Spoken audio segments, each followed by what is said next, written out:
Hello friends, అందరు ఎలా ఉన్నారు? సండే స్పెషల్ ఏం చేసుకున్నారు మీరు? నేనైతే ఎగ్ పులుసు చేస్తున్నా. ఎగ్ పులుసు ఎలా చేయాలో చూద్దాం రండి. ఫస్ట్ ఎగ్స్ని 6 ఎగ్స్ తీసుకున్నా. 6 ఎగ్స్ని మంచిగా వాటర్ నింపి కొంచెం సాల్ట్, ఒక టేబుల్ స్పూన్ ఆయిల్ వేసి మంచిగా బాయిల్ చేసేస్తే నీట్గా వస్తుంది పొట్టు. ఇట్లా నీట్గా వచ్చిన దాన్ని పక్కన పెట్టుకొని ఆనియన్స్, పచ్చిమిర్చి నీట్గా కట్ చేసుకొని, చింతపండు నానబెట్టి, కొత్తిమీర, కరివేపాకు కడిగి పెట్టుకొని, అల్లం వెల్లుల్లి పేస్ట్ నేను అప్పటిదప్పుడే వేస్తా. అల్లం వెల్లుల్లి పేస్ట్ ఇట్లా వేయడం వల్ల ఏంటంటే మంచి టేస్ట్ వస్తుంది ఫుడ్కి, అదేదైనా కానీ. ఇంకా పదండి ఎలా ప్రిపేర్ చేయాలో చూద్దాం. ఎగ్ పులుసు కొంచెం ఒక 2 table spoons 3 table spoons oil వేసుకున్నా.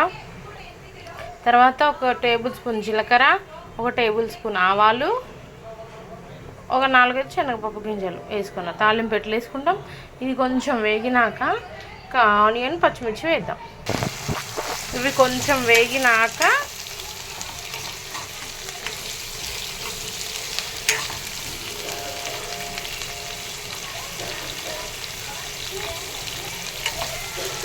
వేగినాక ఇంకా కరివేపాకు వేద్దాం. ఇప్పుడే వద్దు, కరివేపాకు తొందరగా వేగిపోతుంది కదా, మాడిపోతుంది. అందుకని ఫస్ట్ ఆనియన్, పచ్చిమిర్చి వేగిద్దాం. ఆయిల్లో వేగినాక ఇక ఆనియన్స్ ఎక్కువ తినే వాళ్ళు ఉంటే ఎక్కువ కట్ చేసుకోండి, లేదు మీడియం అని అనుకున్న వాళ్ళు మీడియం.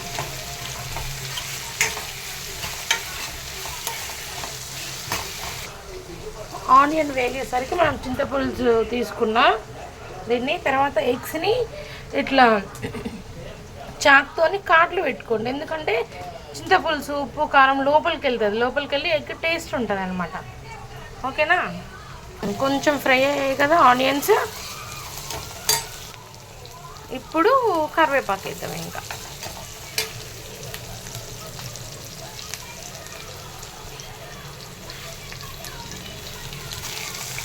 కరివేపాకు వేసి కరివేపాకు కూడా ఫ్రై అవ్వాలి. ఆనియన్స్ ఇంకా కొంచెం గోల్డెన్ కలర్లో రావాలి, కొంచెం ఫ్రై అవ్వాలి. తింటుంటే కొంచెం పచ్చి అనిపిస్తుంది,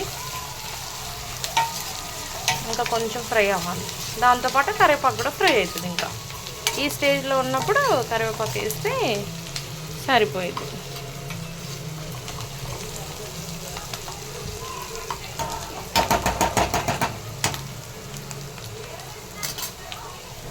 ఆనియన్స్ మంచిగా ఫ్రై అయినాయి. ఇప్పుడు అల్లం వెల్లుల్లి పేస్ట్ వేసిన. అల్లం వెల్లుల్లి పేస్ట్ ఎప్పుడైనా ముందే వేయొద్దని చెప్పిన నేను, ఎందుకంటే అడుగు అంటేసిద్ది, ఇంకా వేగవు, మాడిపోయింది. ఈ స్టేజ్లో వేయాలి. చూడండి, ఇప్పుడు కరివేపాకు మంచిగా వేగింది, ఆనియన్స్ వేగినాయి, అల్లం వెల్లుల్లి పేస్ట్ మగ్గుతుంది. ఇంకా కొంచెం పచ్చివాసన పోయిందాక పసుపు వేద్దాం. కొంచెం పసుపు వేసిన, 1 టేబుల్ స్పూన్. చూడండి, అప్పుడు అడగంటేస్తుంది, చూసారా? అందుకే ముందే వేయొద్దు అల్లం వెల్లుల్లి పేస్ట్. ఈ టిప్ ఒక్కటి పాటిస్తే చాలు, టేస్ట్గా ఉంటాయి వంటలు. ఇప్పుడు ఒక 2 మినిట్స్ ఉంచుదాము. టేస్ట్కి తగ్గ కారము, టేస్ట్కి తగ్గ సాల్ట్. నేనైతే 2.5 టేబుల్ స్పూన్ కారం వేసిన, 3 టేబుల్ స్పూన్ సాల్ట్ వేసిన, ఎందుకంటే చింతపులుసు ఉంది కదా అందువల్ల. లాస్ట్లో మళ్ళీ సాల్ట్ అడ్జస్ట్ కాకపోతే అడ్జస్ట్ చేసుకోవచ్చు. ఇంకా కారం ఒక 2 మినిట్స్ ఉంచుదాం, పచ్చివాసన పోయి కొంచెం ఆయిల్లో వేగిందాక. తర్వాత చింతపులుసు పోతాం. చింతపులుసు పోసినాక కారం వేయకూడదు ఎప్పుడైనా. కారం ఆయిల్లో మగ్గినాకే చింతపులుసు వేయాలి, అప్పుడే టేస్ట్ బాగుంటుంది ఎగ్ పులుసు.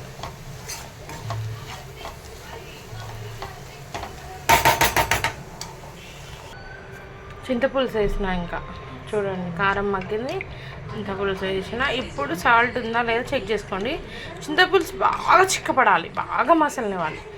ఆ తర్వాత ఎగ్స్ వేసుకొని కొద్దిగా మసిలినాక కొత్తిమీర, మసాలా వేసుకోండి, ధనియా పొడి.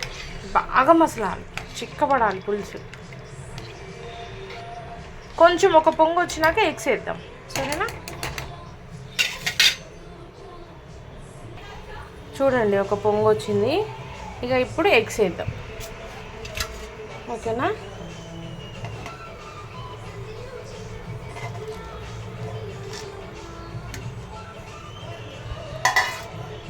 ఎగ్స్ ఇంకా బాగా మసాలాలి. ఎగ్స్ అందులో చూడండి ఇట్లా కాట్లు పెట్టినా కదా, కాట్లు పెట్టడం వల్ల ఏమవుతుంది, పులుసు కారం ఉప్పు అంతా లోపల దాని నీళ్ళని కూడా పట్టేసాయి.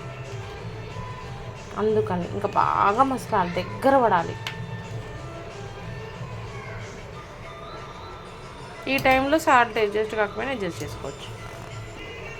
చూసేయండి ఇక దగ్గర పడింది పులుసు. కొంచెం ధనియా పౌడర్ అని కొత్తిమీర వేసేసిన, ఇంకా ఇంతే. ఎగ్ పులుసు చాలా ఈజీ. చూడండి ఇప్పుడు కత్తితోని చాకుతో కాట్లు పెట్టిన కదా, చూడండి లోపలికి ఎట్లా వెళ్ళిపోయిందో. చాలా బాగుంటుంది. ఇట్లా ఇష్టం లేని పిల్లలు కూడా తింటారు. ఒకసారి ట్రై చేయండి. అలాగే నా ఛానల్ ఎవరికైనా ఇంట్రెస్ట్ ఉంటే సబ్స్క్రైబ్ చేసి లైక్ చేసుకోండి. మీకు ఇంక ఇలాంటి కుకింగ్ వీడియోస్ కావాలా అయితే కామెంట్ చేయండి. మీకు ఇంకేమేమి వీడియోస్ కావాలి, ఎలాంటివి కావాలి అనేవి కామెంట్ చేయండి. నేను అలాంటి వీడియోస్ పెట్టడానికి ట్రై చేస్తాను మ్యాక్సిమం. అలాగే సపోర్ట్ చేయండి. ఇంకా సండే స్పెషల్ ఈరోజు ఎగ్ పులుసు.